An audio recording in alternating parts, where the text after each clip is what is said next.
Assalamualaikum warahmatullahi wabarakatuh.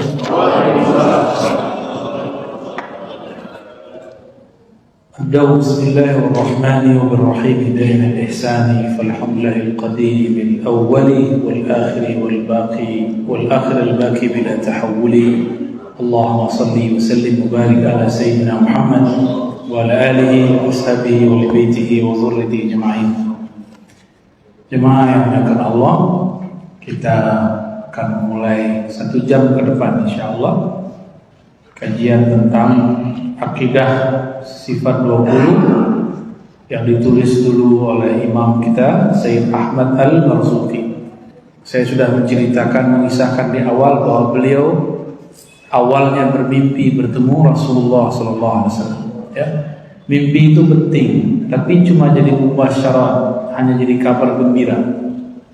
Kita tidak terlalu mengutamakan mimpi, tapi mimpi itu perlu dihormati. Cuma kita nggak akan menjadikannya sebagai asal dari sebuah dalil atau hujjah. Ya, beliau bermimpi bertemu Rasulullah menyuruh atau mengajarkan untuk menulis kitab ini, ya, Aqidatul Awam. Jadi Rasulullah SAW kemudian membacakan dan dia tulis. Tiba-tiba sekarang ada orang nggak ngerti bab kaidah ru'ya, kaidah mimpi, lalu dia mengatakan akidah Ahlussunnah itu dari mimpi. Nggak begitu. Sebelum imam ini kan sudah ada akidah Ahlussunnah. Tidak lewat mimpi. Sudah ada. Mimpi itu cuma mubasyarah, ya, pemberi semangat. Sekedar itu, gak lebih.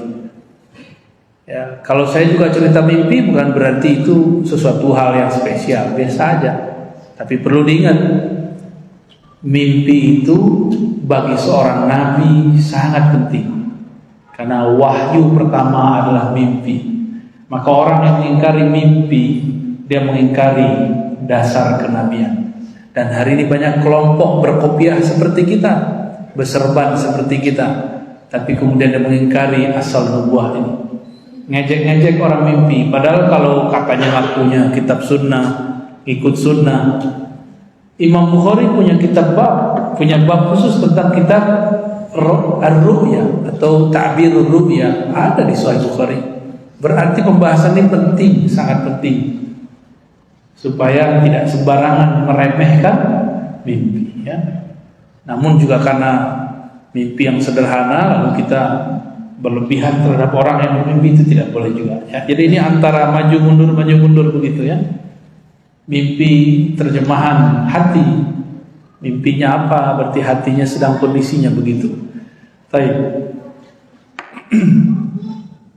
Setelah beliau bermimpi ketemu Rasul, selesai ditulis, nazam, jadilah kitab ini, ya. Dan beliau mendoakan siapa saja yang mempelajari kitab ini. Kita masuk ke bait yang kedua. Sebelumnya kita bahas abda'u bismillahi warrahmani wabirrahimi daimil ihsani. Aku memulai dengan nama Allah yang Maha Rahman dan yang Maha Rahim, yang ihsannya senantiasa abadi, ya. Yang kedua, falhamdulillahil qadimil awwali. Maka alhamdulillah. Alhamdu di situ ada lafaz alif lam ha mim dal. Kita sering mengartikan ha mim dal itu pujian, benar.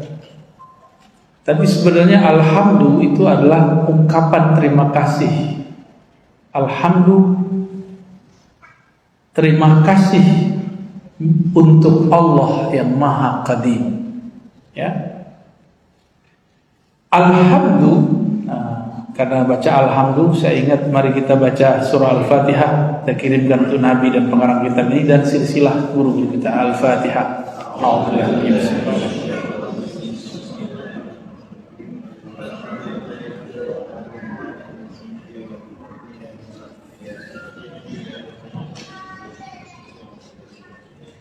Falhamdu,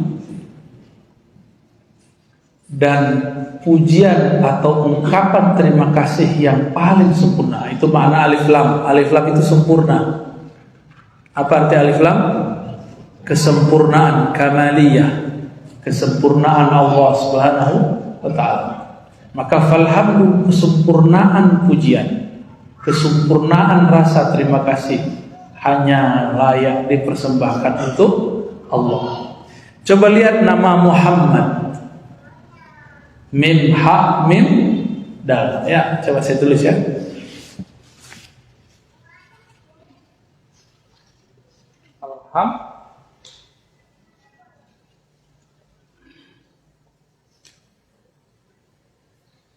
Kelihatan? Alhamdu, pada lamnya dibuang alif lamnya, ha mim dal, pujian. Orang yang memuji Muhammad atau Hamid, orang yang dipuji terpuji Muhammad. Hamada yuhammidu tahmidan. Kita sering menyebut tahmid. Tahmid itu artinya bacaan alhamdulillah. Dalam bahasa Arab disebut dengan tasrif. Tasrif artinya perubahan bacaan kata. Hamada yuhammidu, berubah nggak? Tahmidan, berubah nggak? Berubah dari hamada menjadi yuhammidu, berubah jadi tahmid. Huwa Muhammad, zaka Muhammad. Nah, Muhammad itu artinya yang terpuji. Tapi saya mengartikan lain, Muhammad yang paling sempurna dalam memuji. Jika engkau hendak memuji Allah, mulailah dengan memandang Sang Muhammad sallallahu alaihi wasallam. Allah bisa dibayangkan? Gimana cara memuji Allah? Gak bisa kita memuji Allah karena Allah tidak dapat dibayangkan. Dia tidak bertempat, tidak beruang. Dialah yang menciptakan tempat dan ruang. Dia tidak berwaktu, dialah sang waktu. Maka Muhammad adalah pantulan daripada Allah yang terpuji. Inilah dasarnya kenapa sholawat itu sebenarnya far'un minat tahmid. Sholawat itu asal dari tahmid. Asalnya itu dari tahmid, memuji Allah. Setiap orang memuji Nabi Muhammad, bersolawat kepadanya, di saat itu dia memuji Allah Subhanahu wa ta'ala. Gitu. Itu rahasia sholawat.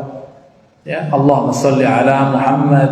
Ya, itu inti alhamdulillah. Maka kalau boleh disebut alhamdulillah tahmid, itu intinya ada pada sholawat.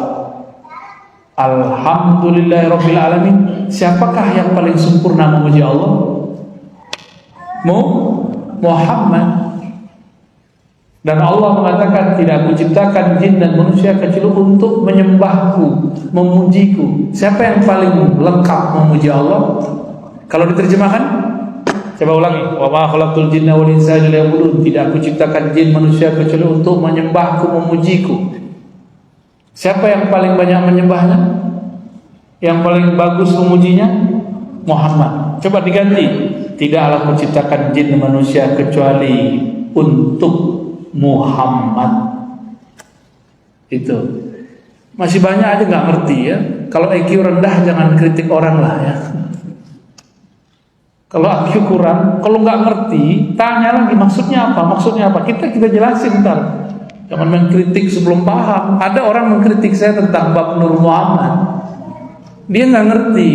Dibilang kita yang sok-sokan. Bukan, ini bukan saya ngomong kok. Ini kan ulama yang ngomong, kita cuma mengulangi doang. Kalau Ar-Razi mana berani buat yang baru. Buat yang baru namanya bid'ah. Ya enggak? Ente anti bid'ah. Dikira kita buat-buat ya. Ada lagi yang lucu. Jangan bahas-bahas Nur Muhammad, itu bahasan ulama. Itu nekat nggak ngomong gitu. Jangan bahas-bahas Nur Muhammad, tidak di Quran dan hadis, itu cuma bahasan ulama. Yang ngomong ulama kan ya? Ulama ngomong Nur Muhammad, ente bukan ulama, ngapain ente larang-larang aneh? Hah? Ukur-ukur dong kalau mau bilang itu ulama. Ya justru karena ulama paling ngerti Quran dan Sunnah, disebut dia ulama. Karena ulama kita bahas Nur Muhammad, kita bahas Nur Muhammad. Kecuali baru kayak ente ya. Ini saya ngomong kepada orang-orang yang berbicara sebelum mengerti, yang mengomentari sebelum memahami. Nah, kalau nggak bisa baca kitab, tanya kepada orang yang bisa baca kitab. Kalau bacaan kitabnya kurang, carilah kitab yang banyak. Ya, jangan kemudian komentar sebelum memahami. Ini berbahaya nih zaman orang ngomong dulu baru mikir. Sama dengan yang lagi menyalahkan satu seni Indonesia, ya, baru minta maaf, kan lucu. Kenapa nggak ngomong dulu, mikir dulu sebelumnya mempermasalahkan lagu Indonesia Raya? Mikir dulu baru ngomong. Ya. Nah, kita berlindung kepada Allah daripada berbicara sebelum berpikir. Itu rahasianya kenapa baca Fatihah sebelum ngaji, supaya kita merenung dulu sebelum berbicara. Hati-hati di situ. Ini rahasianya. Kata kawan bid'ah, ya, langsung saja. Innalhamdulillah langsung hantam, ya. Akhirnya kesombongan yang muncul. Kita menghindari itu. Jangan sampai terbersih dalam hati ini, merasa lebih alim, merasa lebih pintar, lebih fasih. Ya.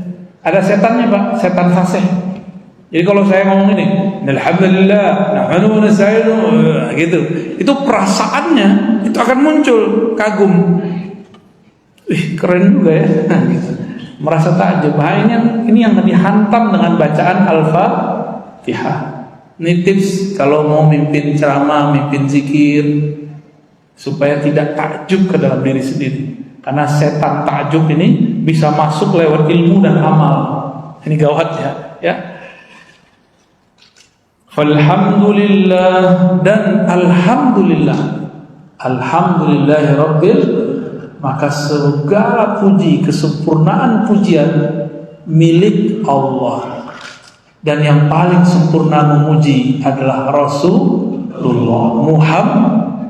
Maka akar namanya satu akar kata dengan ha mim dal. Ya. Lillahi milik Allah Al-Qadimil Awwali, yang maha qadim, yang maha awal. Nah, ini ada istilah qadim. Boleh dideketin nggak nih? Nah, sini aja nih. Oke, ya. Al-Qadim.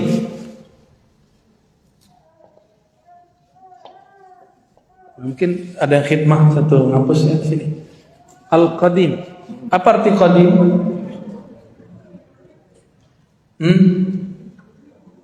Yang maha wujud, al-wujud. Terdahulu apa nih? Nenek moyang kita juga terdahulu. Ya. Apa bedanya? Apa makna qadim? Ya enggak usah. Kita Al-Qadim dari kata kidam, wujud kidam, baqa. Kidam. Nih tulisannya kidam. Apa arti qadim untuk kidam? Coba dihafalkan ya. Mala yasbikuhu adamun, yang tidak pernah tidak ada. Coba ulangi. Berarti selalu ada. Itu namanya qadim. Apa yang unik dari membahas nama ini? Dulu ada namanya Ibnu Abil Izz, murid Ibnu Qayyim, pengikut Ibnu Taimiyah. Apa kata dia? Qadim ini bukan nama Allah. Maka bid'ah meyakini qadim sebagai nama Allah. Karena salafus saleh tidak pernah mengatakannya. Yang paling lucu Albani, ya, rahmatullah alaihi, semoga Allah merahmati mengampuni mereka, berbicara bukan pada haknya. Apa kata Albani ketika dia mentahqiq tentang Tahawiyah? Kata dia, Al-Qadim tidak dikenal di zaman salaf, tidak ada salaf yang mengatakannya. Salaf itu ujungnya tahun 300 Hijriah. Itu ujung salaf. Oke? Adakah di kalangan ulama salaf yang menyebut Allah Qadim? Ada. namanya Imam Thahawi. Lucunya Albani membahas kitab Thahawi, tapi dia nggak ngerti Thahawi ini salaf. Imam Thahawi mengatakan Allah itu qadimun bilabtida'in. Dia qadim tanpa permulaan. Dia bermula tanpa ada permulaan. Dia ada tanpa pendahuluan. Dia ada tanpa sebelumnya tiada. Jadi nggak ada. Berarti selalu yang ngomong Imam siapa? Thahawi. Imam Thahawi hidup di zaman salafus soleh, wafatnya tahun 321 Hijriah. Jadi wafatnya agak di zaman abad keempat. Tapi hidupnya dia lahir sekitar tahun 237 atau 38, sekitar itulah. Berarti dia ulama salaf bukan? Ulama salaf. Karena dia hidupnya lebih dari 70% hidup di zaman salafus saleh. Dia mengatakan Allah qadim. Ini kalau ulama salaf. Kalau hadis mah banyak. Nah, ada yang paling sahih, Allah kemudian mengajarkan Rasulullah mengajarkan sahabat. Kata Nabi, jika engkau masuk masjid, bacalah A'udzu biwajhillahil karim wa bisultanihil qadim. Aku berlindung dengan wajah Allah yang maha pemurah, dengan sultannya yang qadim. Nama Allah qadim. Berarti ada di hadis? Ada, ya. Jadi ada orang ngeritik tapi nggak mikir dulu. Di Quran banyak, ya. Di hadis banyak hal-hal yang semakna dengan al-qadim. Terlepas dari perdebatan itu, udah lepasin itu. Jadi ada yang mengatakan qadim bukan nama Allah, kalamnya tidak sahih. Al-qadim bermakna al-awwal, yang maha awwal. Ini ada satu zikir terapi orang-orang yang ragu mengenai Allah.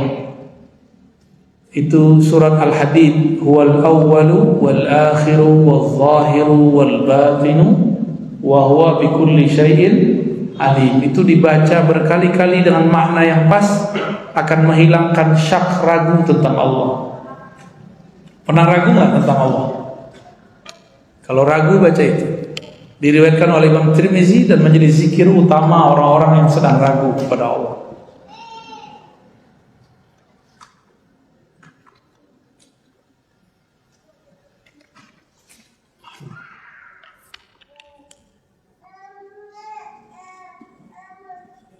Di dalam zikir-zikir yang diajarkan ulama-ulama Ahlussunnah dulu, seperti Syekh Kiai Syamsuri Badawi, murid daripada Syekh Hashim Asy'ari, itu ada doa yang sekarang disebut orang istighosah, ya qadim, itu ada ya. Ada doa. Jadi boleh, sama dengan ya awal, itu artinya sama. Wal akhir al baqi, yang maha akhir, tidak ada penghujungnya. Al baqi, yang maha baqa, bila tahawuli, tidak mengalami perubahan. Ini kata kunci. Allah dulu, sekarang dan nanti sama enggak? Makanya Allah di Mekah dengan Allah di Simpruk sama enggak? Beneran.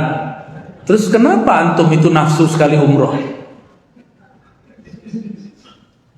Kok nafsu sekali umroh? Karena banyak orang nafsu umroh, muncullah kemudian gerakan-gerakan pemuasan nafsu umroh. Banyaklah travel yang kemudian travel bodong-bodong, benar nggak? Itu untuk memuaskan nafsu orang umroh. Yang bikin travel nafsu juga, pengen dapat pulus.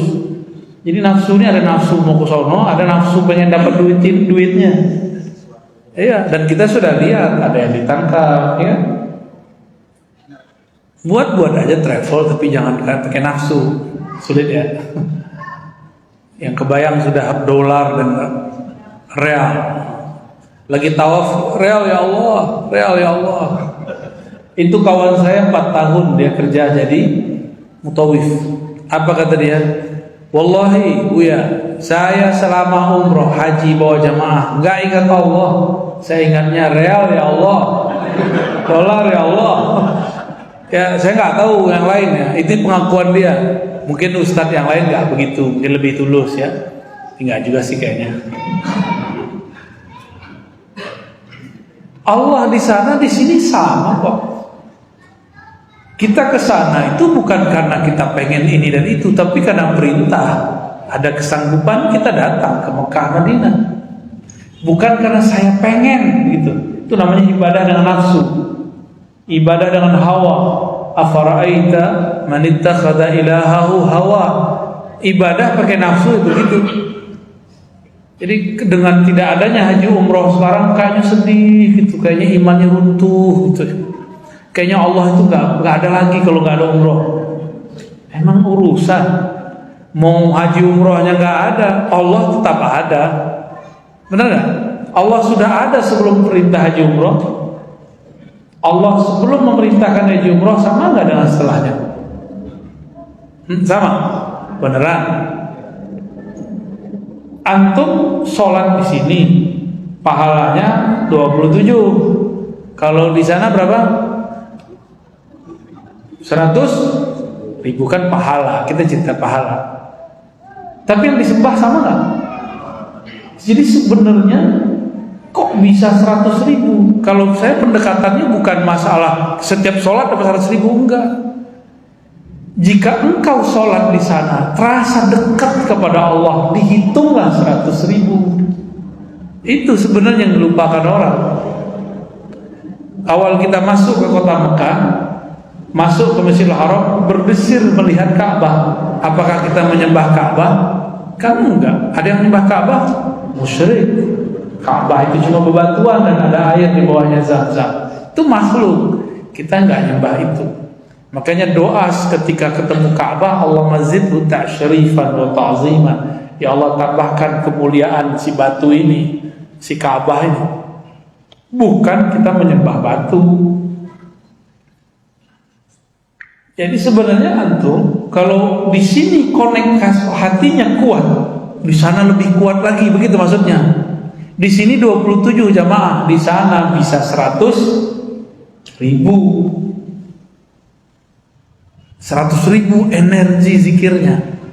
Makanya orang nggak puas-puas, zikir terus ya. Sana itu. Lebih banyak juga yang melongo gitu ngeliatin orang Turki, orang Arab yang bening-bening ya. Orang Arab apanya mulai orang pakai tutup muka semua. Ya paling orang Turki ya jujur aja lah, nggak apa-apa. Ya, yang akhwat-akhwatnya ngeliatin cowok-cowok brewok tuh. Ya kita cemburu Bu. Kita kurang brewok soalnya. Ya paling dikit doang di sini. Jadi yang kalau ke tanah Arab, yang panen cewek-cewek Indonesia, muslimatnya, matanya cuci tiap saat. Ya. Kita nyesek melihat orang pakai cadar semua. Ya enggak, seharusnya memang begitu. Biar mata kita nggak jelalatan ya tutup aja lah ya. Nah, Bapak Ibu, sahabat-sahabat Allah, Allah dulu, sekarang sama, nanti sama. Allah di sini, Allah di sana sama. Saya berulang-ulang menyampaikan ini. Nah, maka saya tanya lagi, Allah malam sepertiga terakhir dengan Allah di awal malam, Allah tengah malam sama. Allah malam Lailatul Qadar, Allah malam Aid, Allah malam nanti, sama nggak? Terus kenapa antum menyembahnya beda? Hah? Kenapa kita menyembahnya berlainan caranya? Padahal Allah yang disembahnya sama. Jangan-jangan kita ini hamba pahala, bukan hamba Allah Subhanahu wa ta'ala. Ini hamba apa nih? Hamba pahala ya? Ya kita ini masih hamba pahala, belum hamba Allah ta'ala. Nah, saya mengajak dengan membaca ini supaya lebih tulus kepada Allah Subhanahu wa ta'ala. Sembahlah dia, pujilah dia, mau malam, mau tengah malam, mau akhir malam, mau siang, mau Lailatul Qadar, samain aja. Orang yang dapat Lailatul Qadar itu bukan orang yang seumur-umur dia cuma bangun Lailatul Qadar, enggak. Orang yang sudah mulai dari malam-malam Rajab ini, dia kemudian menabur benih-benih Qiyamul Lail. Nanti pas Sya'ban dia jaga, dia suburkan. Nanti pas Ramadan dia tinggal memetik rasanya. Ya, enggak ujuk-ujuk dapat di sana ya. Enak amat. Saya mulai ngantuk nih Pak. Salawat dulu.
Pas sekali ya. Bait ketiga tentang salawat. Summa salatu wassalamu sarmada ala nabi khairi man qad wahada. Kemudian daripada itu salawat dan salam sarmada, senantiasa. Sarmada artinya apa? Senantiasa. Ala nabi khairi man qad wahada, terhadap baginda Nabi Muhammad sallallahu alaihi wasallam, khairi, sebaik-baik, man, orang yang qad, sungguh, wahada, telah mentauhidkan Allah Subhanahu wa ta'ala.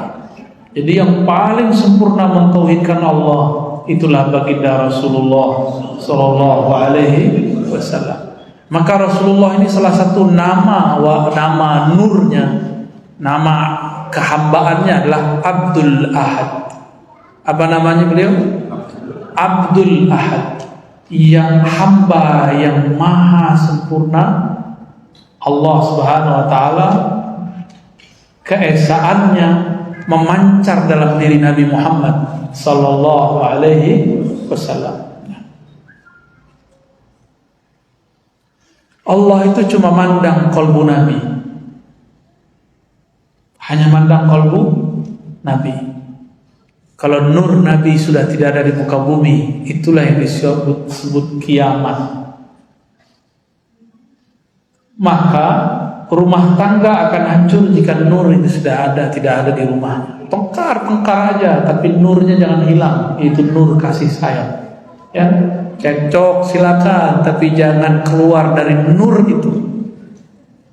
Nabi Muhammad sallallahu alaihi wasallam, karena kolbu beliaulah yang dianggap Allah. Orang-orang yang berselawat kepadanya namanya nanti akan terpancar di dalam kolbu Rasulullah SAW. Maka buatlah Rasulullah senang, buatlah Rasulullah ridho, dan ia membalas salawat-salawat kita. Jadi siapa yang dibalasi Rasulullah salawatnya, orang itu ditandai Allah sebagai hamba terbaik. Insya Allah. Jadi pintu menuju Allah itu cuma Nabi Muhammad, bukan mursyid. Mursyid itu cuma pewaris Nabi Muhammad. Maka seorang mursyid jangan jadi penghalang murid-muridnya. Kiai jangan menjadi hijab murid-muridnya. Harus menghantarkan muridnya secepat mungkin kehadiran Allah Subhanahu wa ta'ala. Salawat itu ragamnya banyak. Sigat, bahasa Arabnya redaksi. Redaksi ini yang penting adalah fasholli wa sallim. Maka boleh digubah dengan ungkapan apa saja. Berbeda dengan kelompok ekstrim dan jahil zaman ini yang mengatakan tidak boleh bersolawat kecuali sesuai dengan riwayat. Padahal riwayat-riwayat itu berbeda dalam menyebutkan redaksi, menunjukkan bahwa periwayat hadis juga berbeda-beda dalam bersolawat. Kalau ahli hadis boleh beda, kenapa ahli fikih tidak boleh? Jika ahli fikih boleh berbeda, kenapa ahli akidah tidak boleh? Jika ahli akidah berbeda, kenapa ahli zikir, ahli tasawuf tidak boleh? Sayyidina Ali berselawat dengan lafaz yang dia buat sendiri. Al-Hasan Al-Basri membuat lafaz sendiri. Imam Syafi'i buat sendiri. Gak apa-apa. Gak bisa bahasa Arab, boleh pakai bahasa Indonesia. Bapak cukup katakan, ya Allah, sampaikan salam, rindu, cinta kepada Nabi Muhammad sallallahu alaihi wasallam. Itu sudah selawat. Ya, jadi salawat itu nggak mesti seperti yang mereka bilang harus sholli. Ya. Orang udah salawat, udah nangis, udah rindu, dia masih membid'ahkan orang. Ya. Kita udah nangis nih, sallallahu ala Muhammad. Kita sudah merasa merinding, dia masih bilang bid'ah. Apa isi hati ya orang-orang begini tuh ya?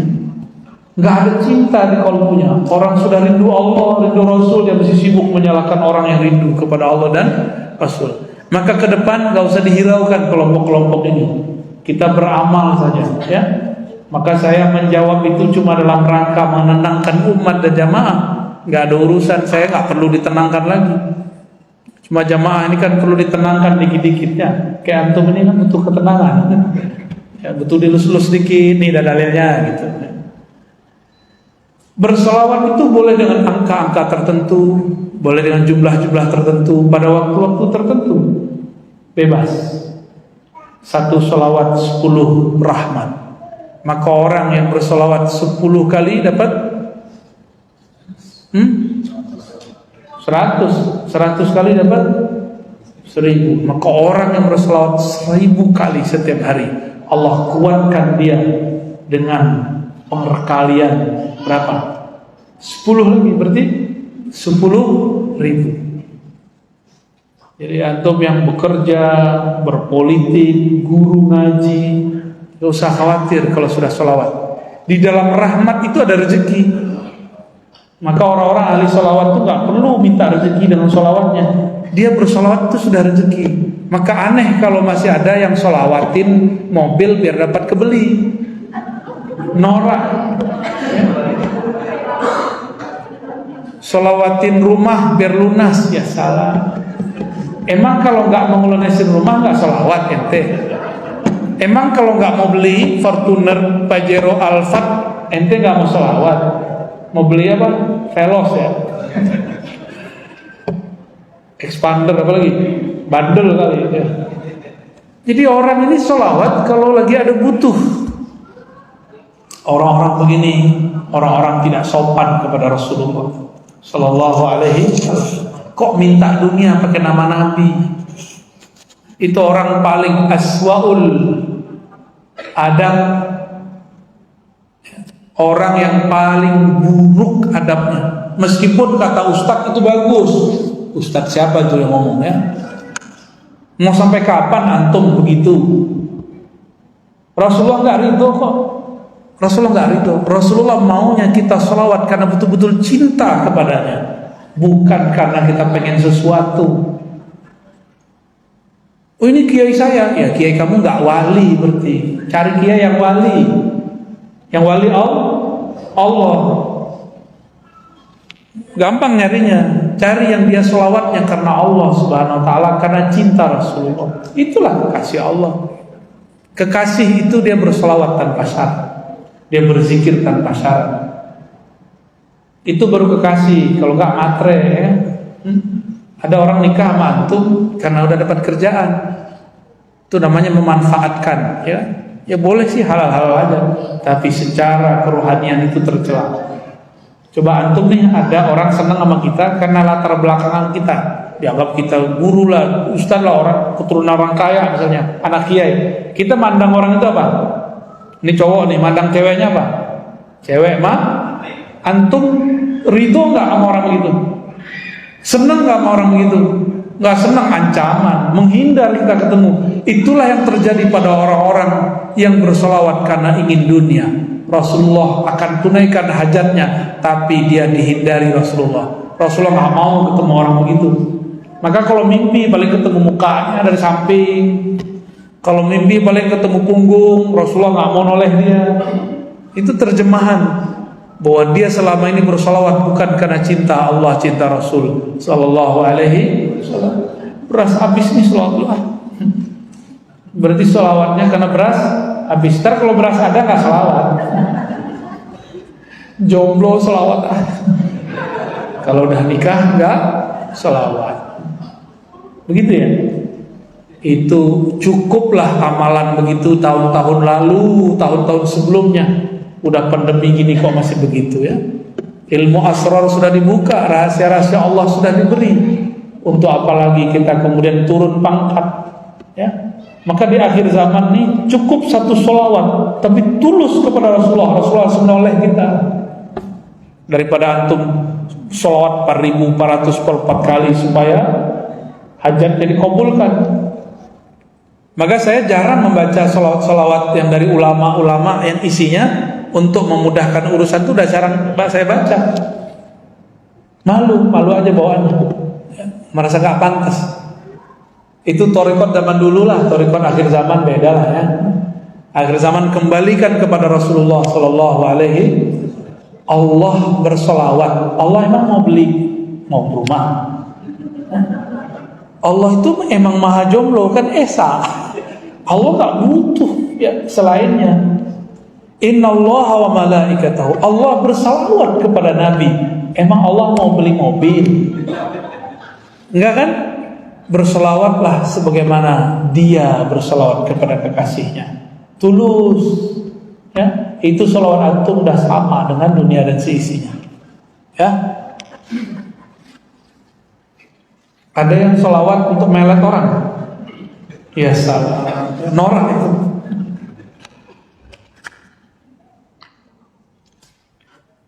Wa alihi wa sahbihi wa man tabi' sabila dinil haqqi ghayra mubtadi'. Nah, ini bagian terakhir yang mau saya sampaikan. Ini alhamdulillah ini dapat 3 bait nih. Jadi antum bersyukur kalau matanya agak sayup-sayup dikit mengantuk tuh. Jadi penjelasannya enggak terlalu panjang-panjang ya. Dapat baitnya banyak. Wa alihi halaman 11 ya. Dan salawat untuk keluarganya, wa sahbih dan sahabatnya, wa man tabi' dan para tabi'in dan orang yang mengikutinya sampai kiamat. Sabila dinil haqqi, jalan kebenaran tanpa ada bid'ah. Nah, kita urai ya. Ternyata salawat tidak khusus untuk Nabi, juga untuk alun Nabi atau ahlul bait, keluarga Rasulullah Sallallahu Alaihi Wasallam. Maka kita boleh mengatakan Fatimah alaihi salatu wassalam, itu boleh. Itu bukan Syiah. Ya. Al-Hasan wal Husain alaihi salatu wassalam, itu boleh. Ja'far Shadiq alaihi salam, boleh. Ini dalilnya. Ya. Dari hadis Bukhari dan Muslim, Nabi bersabda ketika ditanya, bagaimanakah cara kami bersolawat wahai Rasulullah? Nabi jawab, qulu Allahumma salli ala Muhammad wa ala alih, atau wa ala ali Muhammad. Sampaikan juga untuk keluarga Nabi Muhammad. Berarti sholawat juga untuk selain Nabi Muhammad sallallahu alaihi wasallam. Paham di situ? Suatu kali ada Ibnu Abi Aufa datang kepada Nabi membawa harta zakat banyak sekali. Ketika selesai berzakat, Nabi pegang tangannya, salaman, dan Nabi baca, Allahumma salli ala ibni Abi Aufa. Ya Allah, berilah salawat untuk ibni Abi Aufa. Salawat itu artinya apa? Wusulur rahmah, sampainya rahmah. Itu arti salawat. Salat dan salawat dalam bahasa Arab katanya sama. Bedanya salat yang kita sebut kepada Allah, ada salawat kepada Rasulullah. Makanya coba dibaca yang bait nomor 3, summas salatu. Salat kan tulisannya. Salat itu dalam arti ini solawat bahasa Indonesianya. Jadi dalam bahasa Arab salat dan salawat sama. Salat dan salawat sama. Apa maknanya?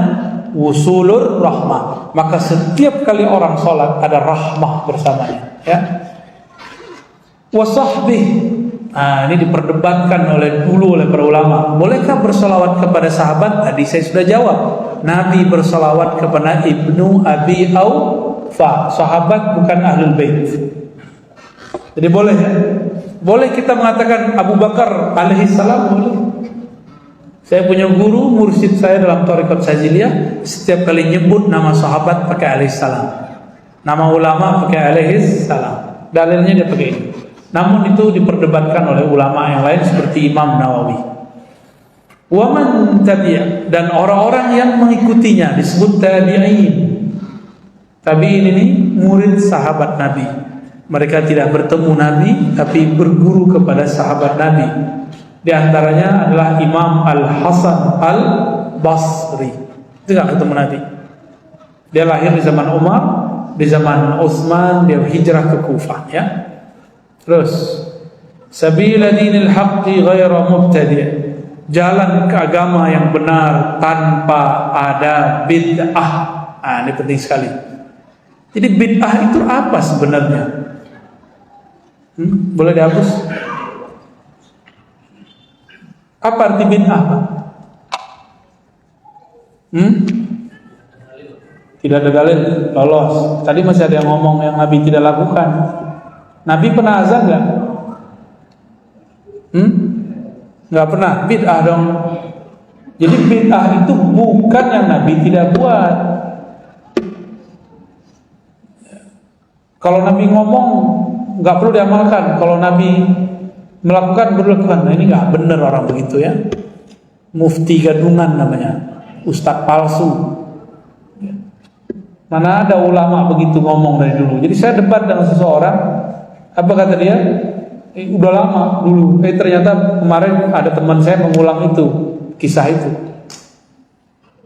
Kalau Nabi cuma mengatakan, memerintahkan, gak perlu diamalin. Tapi kalau Nabi melakukannya, diamalin. Ini orang gak mengerti usul fikih, ya. Dalil itu selama Nabi mengatakannya, melakukannya, mendiamkannya boleh. Udah jadi dalil. Dalil itu banyak, belasan dalil dalam Islam.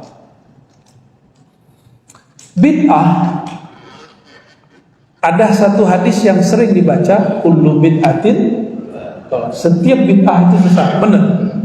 Benar, setiap bid'ah sesat.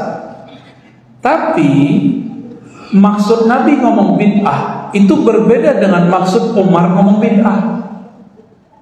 Umar ngumpulin orang sholat tarawih berjamaah, lalu dia mengatakan ni'matil bid'atu hadi. Ini nikmat paling keren, ya, kayak canda-candaan kiai-kiai. Ayo makan bid'ah yuk, gitu.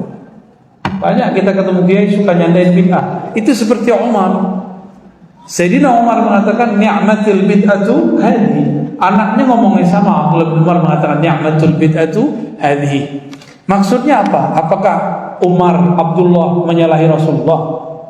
Karena ada seorang ustadz di daerah sono seberang, kata dia, jika ada sahabat berbeda dengan Nabi, tinggalkan sahabat.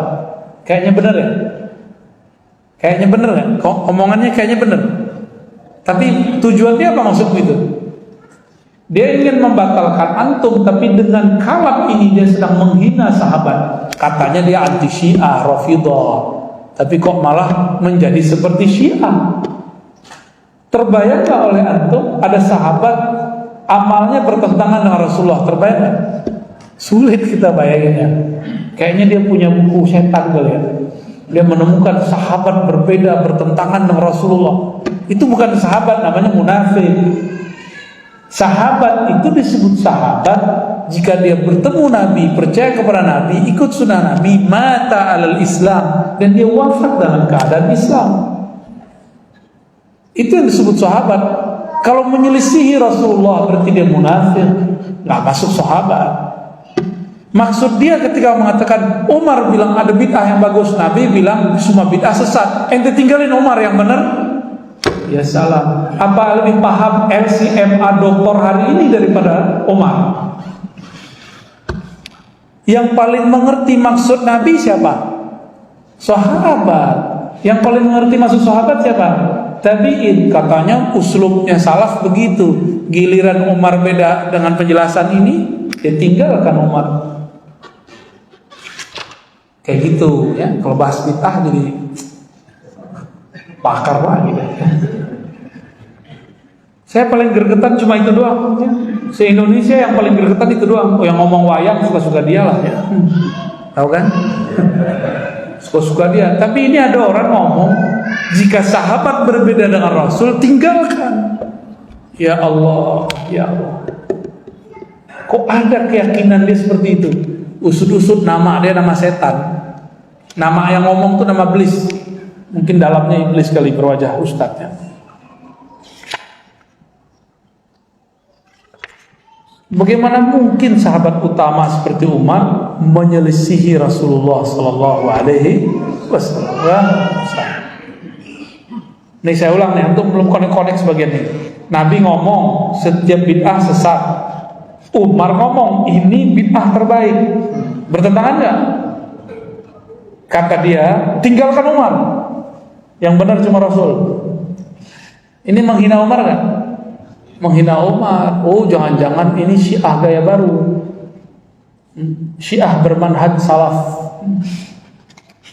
Ada ya? Barusan.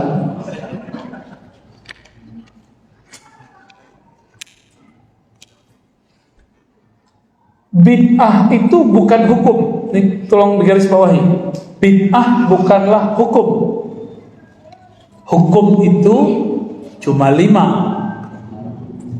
Wajib, mustahab atau sunat, mubah boleh, makruh dibenci, haram muharram. Berapa? 5. Ulangi.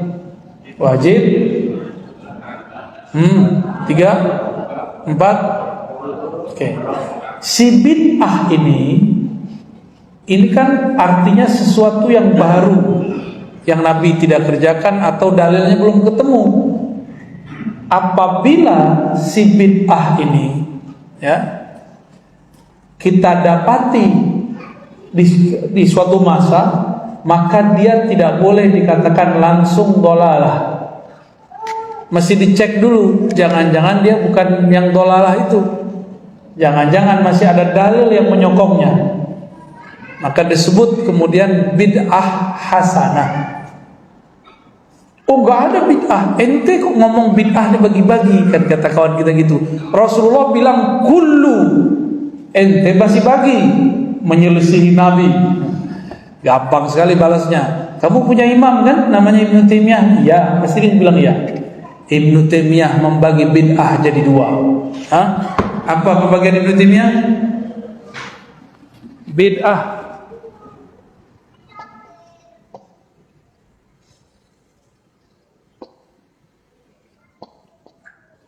lughawiyah, syar'iyah. Syar'iyah. Jadi kata Ibnu Taimiyah dalam kitab-kitabnya, lebih dari 1 kitab, terbagi 2, lughawiyah, bid'ah secara bahasa. Umar ketika ngomong ni'matil bid'atu hadi, ini bid'ah paling keren. Itu bid'ah secara bahasa. Itu bukan bid'ah. Dia namanya doang bid'ah, kata Umar. Jadi Ibnu Taimiyah, ini saya sebut ya, Ibnu Taimiyah.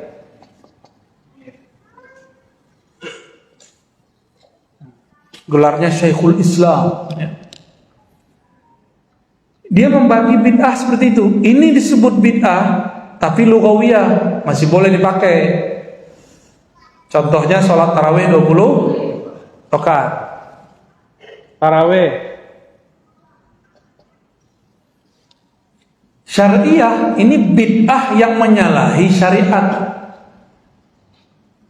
Lo apa bedanya? Kita menyebutnya lughawiyahnya apa kita sebut? Kalau ini ya. Sama toh?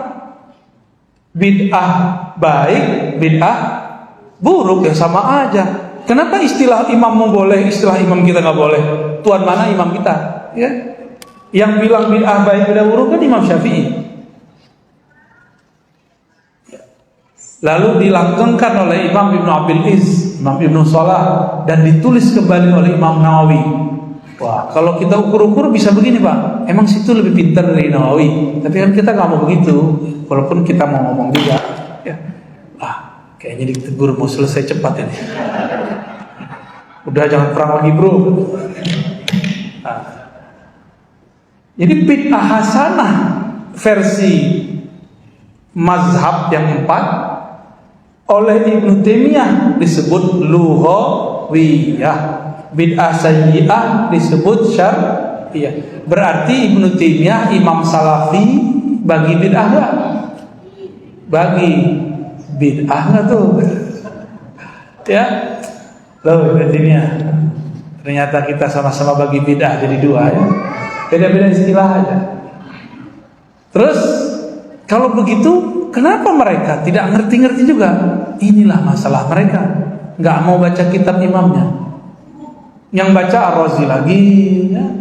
Yang baca Kiai Idrus Ramli lagi, yang baca Uwas lagi, yang baca kita yang baca kitab mereka nggak mau baca. Ya. Itulah masalahnya. Imam Syafi'i imam salaf bukan? Kata Imam Syafi'i diriwayatkan oleh Imam Baihaqi, setiap sesuatu yang baru yang tidak menyalahi, ya, kata kuncinya yukhalif, didukil di sini dia halaman 13. Ya, ini bagus. Ya, ini kami dulu kalau belajar tentang bid'ah, kami selalu menukil kalam Imam Syafi'i ini. Alhamdulillah ini pensyarahnya pinter dia nukil lagi. Jadi segala sesuatu yang baru, yang bid'ahnya sayyi'ah, itu cirinya cuma satu, yukhalif. Yukhalif. Apa arti yukhalif? Menyelisihi, bertentangan dengan Al-Quran dan Sunnah, ijma' dan qiyas. Kalau bertentangan baru disebut bid'ah sayyi'ah atau syar'iyah.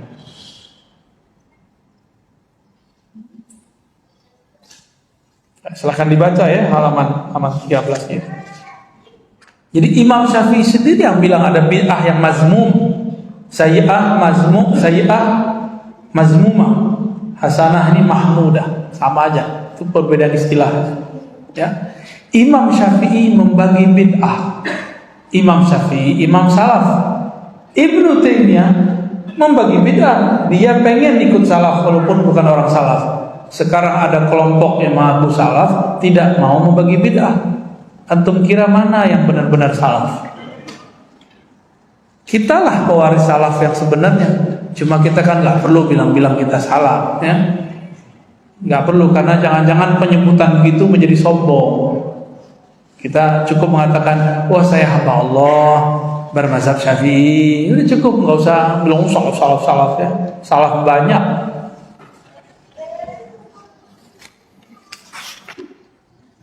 Dah cukup lah ya, jam 9. Pertanyaannya nggak usah dulu ya, ngantuk saya. Baru tidur jam 1:30. Dijemput sama itu Abdul Buset, si Basit. Mana Basit? Dia kayaknya tidur juga tuh, ngantuk dia tuh.